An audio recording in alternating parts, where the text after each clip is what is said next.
जो काही पाऊस झाला त्या अवेळी पावसामुळे माझा 10 एकर क्षेत्रामधील जवळपास 8 ते 9 एकर कापूस आपण हा बघतोय अशा प्रकारचा खलास झालेला आहे. मी या ठिकाणी 3 रुपये टक्क्याने व्याजाने पैसे मागले होते आणि त्या पैशामधून हे जे काही पीक आणलं होतं त्याचं माती मोल या ठिकाणी आपण सर्वजण पाहतात. आता ही काही अवेळी झालेली घटना आहे मान्य आहे. सरकारनं आम्ही विमा काढला.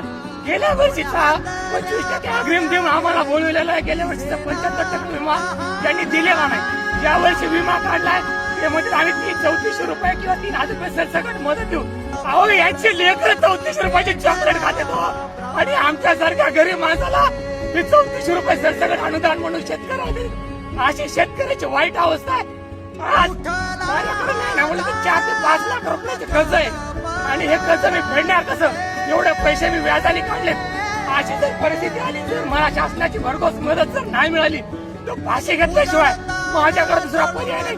मान्य किंवा कोणत्याही माणसाला आयुष्य संपवत नाही, पण जो काही लोकांचे पैसे व्याजाने घेतले त्यांची जी काही घर आली ती येणारच नाही. ते आपण थोडंच त्याला थांबवू शकतो. त्यामुळे माझी सरकारला विनंती आहे की सरकारकडे लक्ष द्या, शेतकऱ्याकडे लक्ष देऊन